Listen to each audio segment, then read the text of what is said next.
apa yang diambil dari Indonesia ya kan? Assalamualaikum warahmatullahi wabarakatuh. Halo sahabat, kembali lagi di channel UIN Sumatera Utara pada program Bincang Prestasi bersama saya Muhammad Fauzil Adin Nasution. Pada program ini pastinya kalian akan mendapatkan informasi yang inovatif, kreatif, serta inspiratif. Nah, seperti biasa, kita akan berbincang dengan mahasiswa-mahasiswi serta dosen berprestasi yang telah membawa nama UIN Sumatera Utara ke kancah nasional maupun internasional lewat prestasinya di bidang masing-masing. Kali ini telah hadir bersama kita Kak Wanda dan juga Kak Arni. Assalamualaikum Kak Wanda dan Kak Arni. Waalaikumsalam warahmatullahi wabarakatuh. Baik, sebelumnya mungkin biar lebih enak saya akan membacakan beberapa prestasi yang telah didapatkan oleh Kak Wanda dan juga Kak Arni.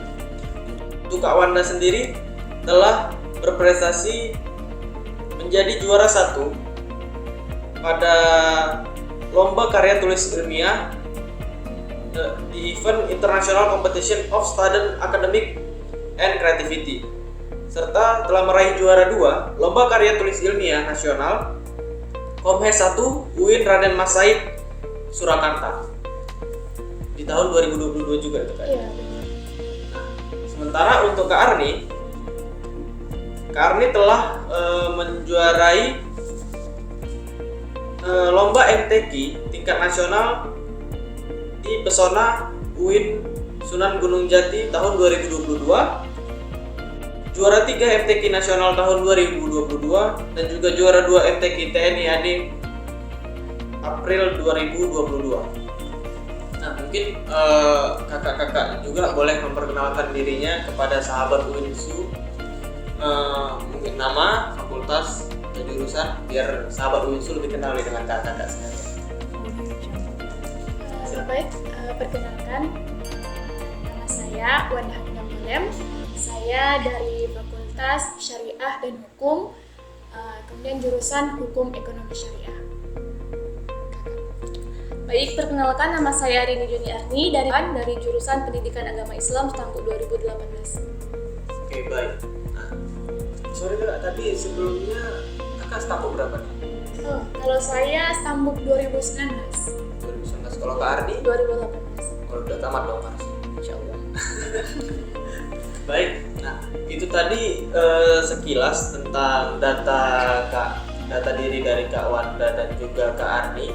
Nah, kita mungkin bahas tentang prestasi kakak nih ya, di bidang kakak masing-masing. Kalau kakak karya tulis ilmiah dan Kak Arni tadi MTQ ya. Mungkin kita tarik dulu jauh ke belakang ya, sebelum menjuarai tadi kompetisi-kompetisi itu. Kalau Kak Wanda sendiri awalnya apa sih yang membuat Kak Wanda tertarik dengan karya tulis ilmiah? Memang sejak dulu, sejak semester 1 lah, saya itu memang suka dengan dengan bidang kepenulisan. Jadi memang semester 1 itu pernah diajak sama senior untuk mengikuti lomba karya tulis ilmiah, walaupun di bidang fakultas. Oh, jadinya memang basicnya udah suka ya sama penulisan, gitu ya. Terus diajak senior untuk ikut lomba di tingkat fakultas. Iya, di tingkat fakultas. Nah, itu nih sebelum juara kan? Itu di tingkat fakultas hasilnya apa? Alhamdulillah di tingkat fakultas dapat juara 1. Juara 1. Ya, kemudian kemarin pas COVID itu kan ini online tuh. Jadi ada juga lomba yang diadakan oleh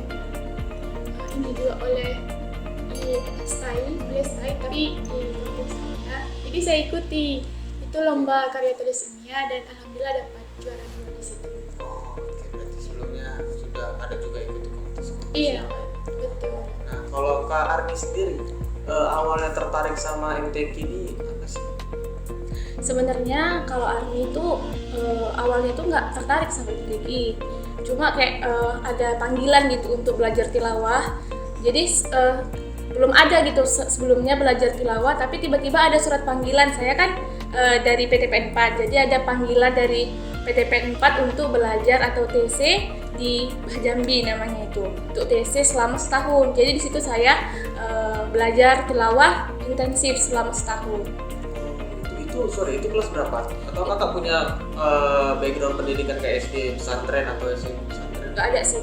Kalau itu kemarin pas TC-nya itu awalnya itu kelas 2 MTS. Kelas 2 MTS berarti kelas 2 SMA ya? Kalau pas masih SD itu MTS itu SMP? Sanawiyah ya. SMP. Kalau misalnya dari SD itu sama sekali nggak tahu menahu tentang tilawah. Nah, jadi mulainya itu tahunnya itu mulai kelas 2 MTS. Jadi berlanjut terus. Berarti itu kan awalnya kalau bisa dibilang dipanggil ya untuk training center itu ya dari PTPN 4 tadi ya. Nah, di situ barulah kakak mulai tertarik untuk tilawati Quran. Nah, untuk Kak Wanda sendiri tadi setelah ketertarikan itu datang dari diri sendiri, kemudian apa gitu latihan-latihan yang dibuat untuk tetap bisa nulis yang bagus atau sebagainya? Kalau Wanda pribadi itu belajarnya otodidak. Jadi memang kemarin pengen ikut kelas kepenulisan gitu kan. Hanya saja karena juga banyak kegiatan, jadi kayak ini nggak ada waktu gitu. Jadi ya udah, ketika ada lomba itu saya minta contoh karya yang sudah juara, memang saya pelajari bagaimana struktur kepenulisannya, kemudian bagaimana unsur-unsur dalam penulisan KTI itu saya pelajari. Walaupun otodidak udah tidak masalah. Kalau misalnya memang saya tidak memiliki ide, ya udah saya hubungi senior saya atau dosen gitu kan, biar bagi-bagi informasi gitu sih. Gitu, berarti memang base-nya otodidak ya? Iya, otodidak. Berarti kalau setelah tadi kakak bilang masalah ide juga tadi ya? Iya. Kalau kita menulisnya juga berarti harus banyak membaca juga kan? Iya, betul. Biar banyak dapat referensi supaya kalau ada yang mau ditulis udah ada bahan siap. Iya, saya itu kalau misalnya udah selesai kegiatan, misalnya bisa kegiatan organisasi gitu kan, saya tuh kadang kalau gabut itu beli buku atau baca buku gitu kan. Jadi sekalian nambah referensi, kemudian membaca buku itu kan kita menambah kosakata juga, kosakata di diri kita. Jadi ketika kita bicara, berarti bertambah kosakata saya. Gitu. Berarti di teknik penulisan juga kita dapat referensi yang lain ya dari buku-buku yang kita baca ya? Iya, betul. Nah, kalau untuk Kak Arni, di training centernya itu berapa lama Kak kalau boleh tahu? Dari kelas 2 SMP sampai sekarang. Oh, sampai sekarang masih di... Tapi beda-beda latihannya. Oh, udah masih naik berlanjut kelas lah ya, udah naik masih kelas latihan lah pokoknya. Kalau dari awal itu yang kelas 2 MTS itu TC-nya selama setahun. Jadi TC-nya selama setahun. Terus kalau mau MTQ kayak kemarin mau ke Kalimantan Selatan itu TC-nya itu 7 bulan. 7 bulan intensif tuh. Paling pokoknya kalau misalnya nggak ada pemanggilan untuk TC ya TC sendiri di kamar gitu. Tetap latihan sendiri di kamar ya, nggak harus ada di... Nggak harus ada gurunya. Dengarkan aja rekaman-rekaman yang udah lalu kan, sama belajar sama guru, bisa belajar sendiri. Ribet nggak sih Kak belajar MTQ ini? Soalnya kan kalau kita dengar perlombaan MTQ biasanya ada kayak nada-nadanya gitu. Kalau Arni pribadi sih enggak ya, karena memang udah passion Arni di situ gitu. Jadi ya udah enak aja, ngalir aja, mau diajari pun ya belajar ya enak aja gitu, santai gitu, nggak ribet sih. Sebelum kakak menjuarai kompetisi yang skalanya nasional, ada nggak sih momen-momen gagalnya atau kalahnya dari kakak-kakak berdua? Kalau Wanda pribadi di bidang kepenulisan selama kuliah ini berapa kali? 5 kali lah. Alhamdulillah juara sih. Oh, juara semua? Iya. Gak ada gagalnya? Iya, alhamdulillah. Luar biasa. Dan gitu. pernah sekali ikut lomba debat di fakultas, cuma di situ sih gagalnya. Itu bukan passion saya gitu kan, di debat mahasiswa, debat hukum lah kemarin tuh kan. Jadi disitulah yang nggak menang. Cuman di bidang kepenulisan alhamdulillah semuanya. Luar Ya biasa ya walaupun sahabat bukan ya. walaupun bukan juara satu semua gitu. Ya, tapi setidaknya masuk 3 besar ya. Iya. Di Gawanda baru kali ini juga saya temui mahasiswi yang ketika ikut lomba dia 100% tidak ada kalahnya, luar biasa. Tadi kalahnya cuman di lomba debat ya, Iya. yang bukan bidang kakak juga Iya, sebenarnya. betul. Kalau untuk Kak Arni sendiri, Kalau Arni pernah gagal di tingkat provinsi. Tapi kalau untuk kecamatan, kabupaten itu nggak pernah kalah ya. Bukan sombong, nggak pernah kalah. Tapi untuk di provinsi pernah sekali gagal tahun 2020 di Tebing Tinggi ikut cabang tilawah putri. Setelah itu alhamdulillah Allah mengizinkan Arni untuk menang terus. alhamdulillah. Kalau Arni sendiri pernah gagal, cuma kalau untuk di kecamatan atau kabupaten itu belum pernah gagal ya. Kemarin tuh gagalnya itu di MTQ Provinsi 2020 di Tebing Tinggi. Arni ikut cabang tilawah remaja putri itu Arni belum berhasil. Itu sebabnya karena kemarin itu Arni lagi sakit dan Allah pun belum mengizinkan ya. Tapi setelah itu alhamdulillah Arni juara juga. Mungkin banyak juga nih sahabat dari UIN yang belum paham mungkin gimana sih sistem dari lomba MTQ ini gitu. Untuk ayatnya gimana ya gitu. Kalau untuk sistem untuk tampilnya, jadi kalau misalnya di tingkat kabupaten, provinsi, nasional itu cabut makronya, cabut ayatnya itu 16 jam sebelum tampil. Itu namanya cabut makro. Iya, cabut makronya ya. Jadi selama 16 jam itulah kita buka Quran, kita baca-baca, kita hafalin lagunya, di mana berhenti, di mana wakaf, di mana ibtidanya gitu. Oh, gitu ya. Berarti ada nggak sih kayak pembatasan biasanya di lomba ini hanya dari juz sekian sampai juz sekian yang dibaca atau random aja?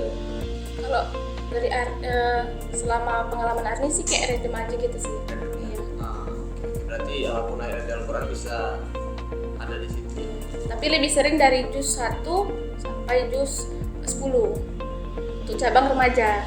Oh itu biasanya untuk Biasanya cabang gitu remaja sih. dari juz 1 sampai juz Juz 10. 10 ya, Kalau misalnya kayak kalau di atas remaja apa tuh? untuk dewasa. Dewasa, Iya. dewasa biasanya udah Itu kayak random kali memang sih. random semua. Kadang ya juz 27 gitu. Oh, berarti emang ada ditentukan. Iya, Berarti kita pun sebagai peserta MTQ harus siap siap siaga. ya. Kalau lagu-lagunya gitu ada variasi-variasinya nggak sih? Ada kalau misalnya di tilawah itu ada 7 lagu 7 lagu. yang harus dikuasai.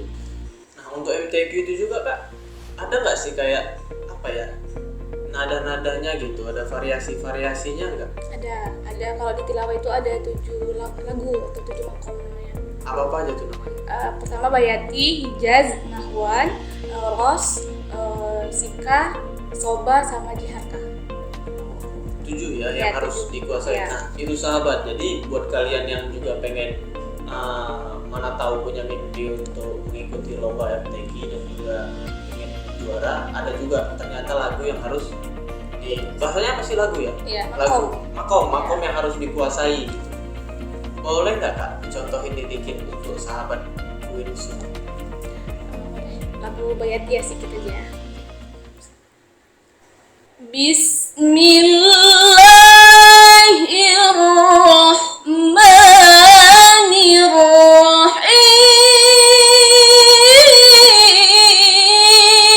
Bismillahirrahmanirrahim.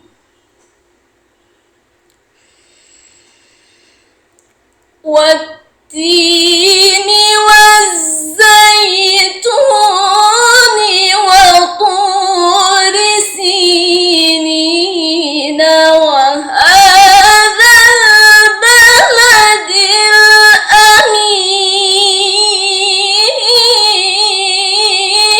الأمين.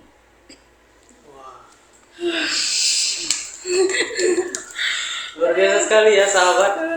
Wajar sih ya kalau Kak Arni dapat juara ya kalau kayak gitu ya. Saya sampai merinding loh dengerinnya. Nah itu Kak tadi dari bacaan itu biasanya apa sih yang jadi aspek penilaian juri? Aspek penilaiannya yang pertama itu tajwid. Tajwidnya. Fasoha, suara, lagu. Oh gitu ya. Kalau untuk Kak Wanda di karya tulis ilmiah itu apa yang jadi aspek penilaian buat juri itu? Tergantung sih Bang. Tergantung. Ada, tapi yang paling utamanya itu bagaimana tema itu memiliki hubungan dengan KTI yang kita buat. Jangan sampai tema dan bahasan yang kita buat itu berlainan gitu. Apa korelasinya? Kemudian yang kedua itu yang utama sih ini, jangan plagiat gitu.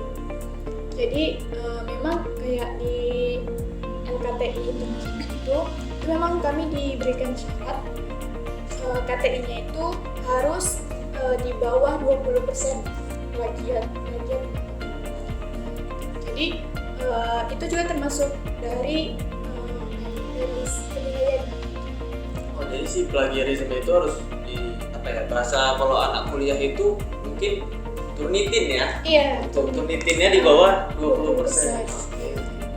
Jadi makanya juga kemarin itu agak gimana lah ini ya, kalau 20% itu kan udah rendah kan. Biasanya kalau di fakultas ada 25 atau 30% kan.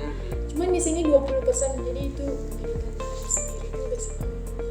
Saya aja pada saat nulis skripsi mengejarkan di bawah 30% aja udah sulit gitu, udah pusing juga, apalagi harus di bawah 20%. Nah,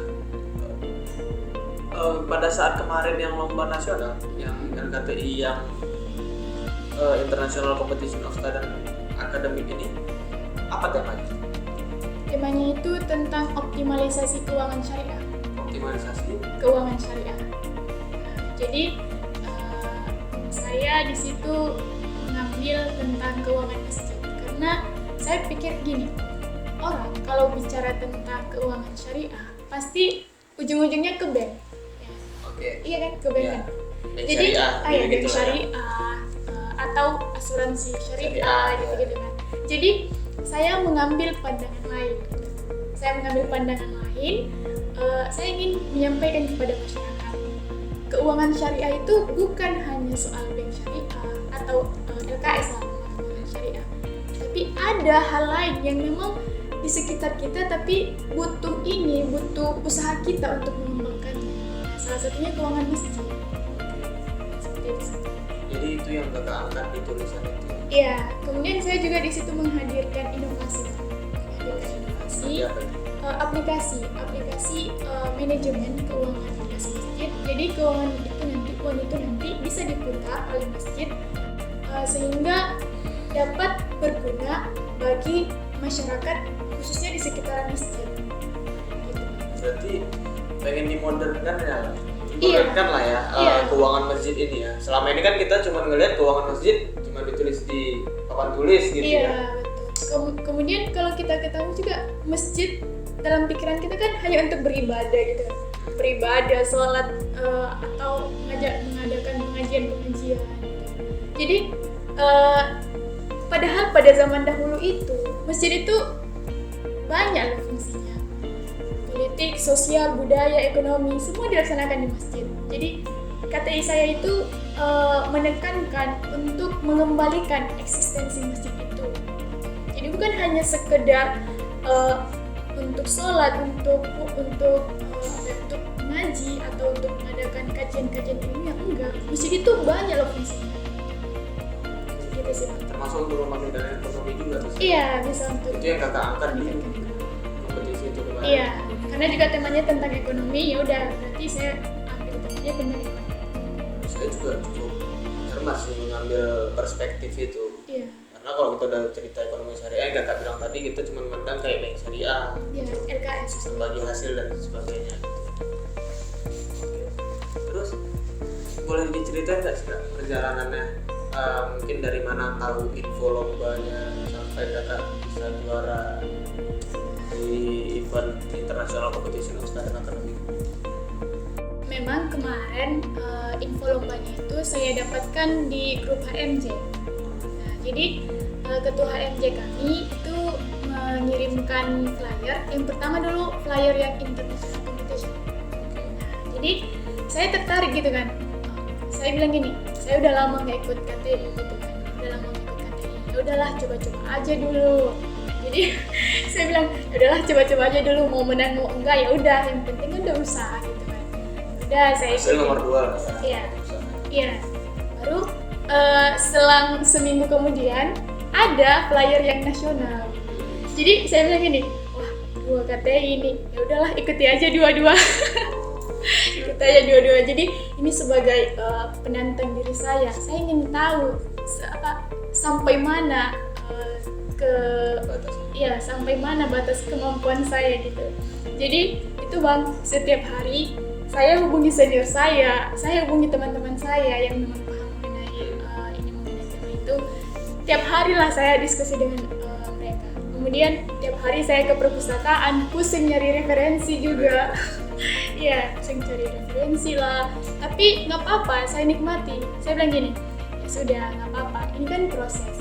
Habiskan masa capeknya di usia muda. Kapan lagi coba? Ini udah semester 7. Jadi bentar lagi tamat. Jadi apa yang mau kita tinggalkan dulu? Itu sih motivasi saya untuk udah ayo maju. Ya walaupun memang di pertengahan itu kayak nyerah lah. Pilih salah satu aja gitu kan. Saya bilang udahlah pilih salah satu aja. Kita untuk nulis masalah tentang satu tema aja kadang udah berat ya. Iya betul apalagi Bang. menulis dua tema di saat yang bersamaan. Iya, apalagi kemarin memang jadwal waktunya itu kayak internasional, batas deadline-nya itu tanggal 7. Yang nasional tanggal 9.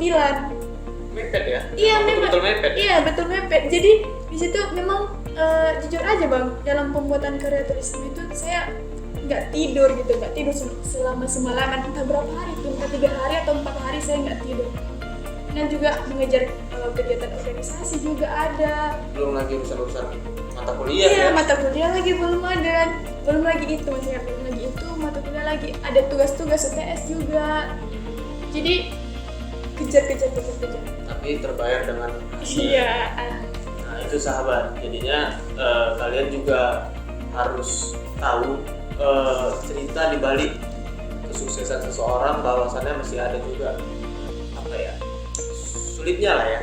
Iya. Sulitnya usaha-usahanya yang kayak tadi kakak bilang, pengorbanannya, nggak tidur gitu. Jadi jangan lihat enaknya aja.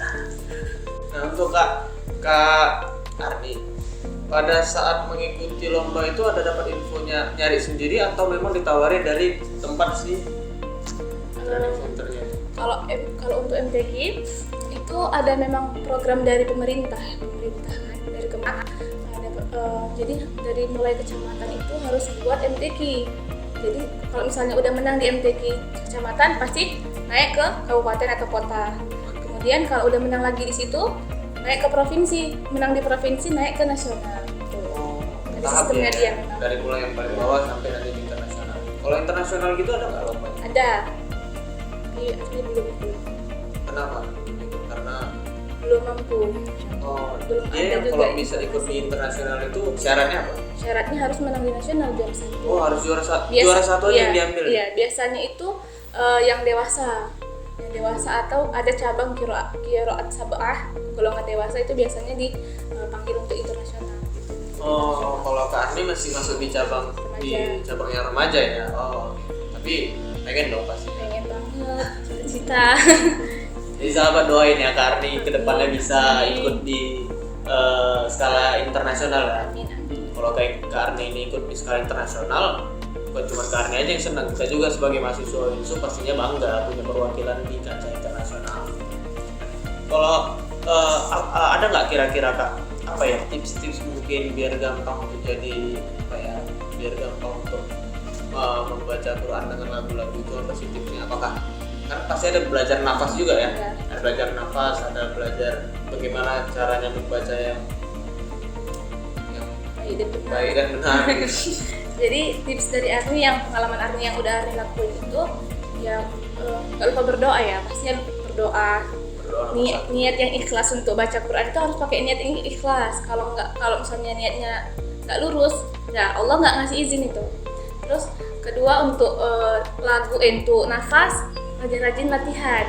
Arni kan tipe orang yang nggak suka olahraga. Jadi nggak suka lari-lari, nggak suka gitu kan. Jadi latihan nafasnya itu yoga di kamar. Kadang pun buka YouTube senam sendiri depan HP gitu untuk nafas.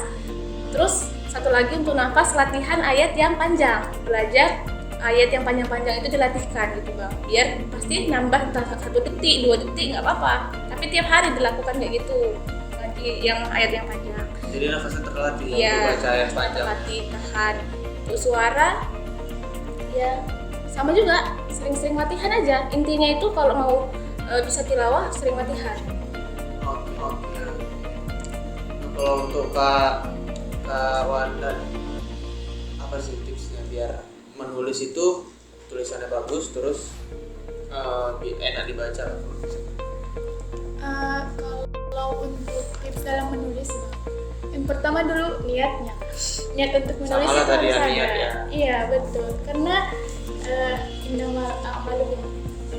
Jadi apapun yang kita niatkan itu pasti kita akan berusaha.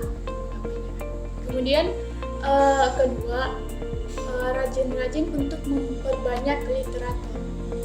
Nah, jadi harus banyak membaca. Kemudian jangan bosan untuk berdiskusi. Iya, karena ketika kita diskusi itu idenya ada aja ngalir terus. Karena kita dapat perspektif dari orang lain. Iya betul. Kalau misalnya cuma sendiri itu kan perspektif kita cuma ya udah cuma kita aja gitu. Terus kalau misalnya cuma membaca aja kayak itu pemahaman kita aja gitu. Kalau misalnya ada orang lain kan, orang lain juga bacanya pasti ada perspektif yang lain. Dan perspektif dia justru kadang buat ide Iya. ide buat kita ya, untuk Betul. kita naikkan, kita buat jadi tulisan. Iya betul. Kemudian selanjutnya kalau ada karya orang lain, ya udah ambil, kemudian pelajari. Bukan berarti kita ambil kemudian kita ikuti semua itu Jadi enggak. pelajar. Iya jangan. Soalnya kan itu dilarang juga kan. Jadi ambil, pelajari. Oh gini loh, gini. Terus jangan cepat merasa puas. Kalau misalnya udah dapat udah dapat ilmu yang satu ini, oh ini, tapi tetap tetap ditambah lagi. Ekspor. Iya, diekspor karena apa ya, kita itu ketika kita merasa pintar, justru di situ sebenarnya kita bodoh gitu. Tapi orang yang pintar sesungguhnya itu adalah orang yang mau untuk terus belajar, mau untuk terus mengembangkan potensi-potensi diri. Makanya jangan pernah merasa ada di zona nyaman lah ya. Iya, Itu betul. juga Kak yang mungkin di MTQ ya. Jadi semakin kita latihan itu, semakin kita merasa bodoh. Maksudnya apa? Maksudnya misalnya ini Arni latihan tilawah sama guru ngasih variasi baru. Aku nggak tahu ya aku semalam itu. Nah gitu lagi, kita aku nggak tahu ya, kok Ustadz itu bisa dalam kali ilmunya, aku kok nggak tahu gitu. Itu kan kayak merasa bodoh kan. Nambah lagi kasih variasi baru, aku nggak tahu gitu. Saat kita latihan kita bakal menemukan hal-hal Iya. baru lagi. Dan bahayanya di saat kita merasa puas ya, kita Iya. stop latihan. Iya, benar. Ya udah kita merasa kita harus banyak hal yang harus kita sama juga kayak di karya tulis ini.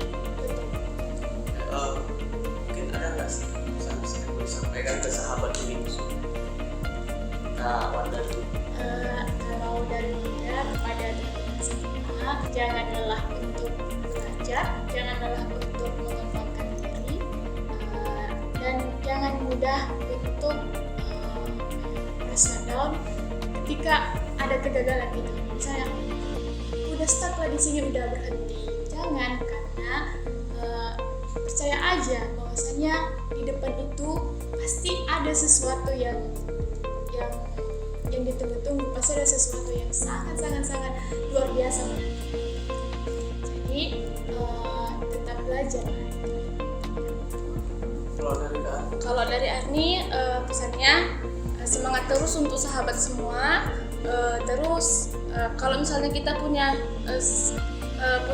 kemampuan di satu bidang, dalami secara mendalam, fokus latihan, belajar terus, selalu berjuang, dan jangan lupa doa sendiri dan minta doa dari orang tua. Karena pengalaman Arni itu kalau misalnya mau ngapain aja, terutama mau tampil MTQ gitu, nggak pernah lupa minta doa mama sama bapak. Kalau misalnya jaraknya jauh, PC pasti setiap hari. Pas latihan mau latihan minta doa, mau tampil minta doa. Jadi paling penting yang mungkin Arni dapatkan itu, Arni bisa juara itu paling besar itu bukan karena kemampuan Arni, karena doa kedua orang tua itu paling penting. Oke sahabat, itu tadi ya pesan dari kakak-kakak ini, bahwasannya kita harus tetap terus berusaha, jangan pernah merasa kalah. Justru kita kalah bukan berarti kita gagal. Gagal itu ketika kita berhenti ya. Iya. Ketika kita stop, disitulah kita gagal. Kalau kita kalah, namun juga selalu mencoba, kita belum kalah. Baiklah sahabat, sekian episode kita pada kali ini. Semoga dapat menginspirasi sahabat semuanya. Di sini dengan saya Muhammad Fozil Adin Nasution undur diri. Tetap saksikan channel UIN Sumatera Utara dan juga program Bincang Prestasi agar kita mendapatkan inspirasi-inspirasi yang lebih baru lagi. Assalamualaikum warahmatullahi wabarakatuh.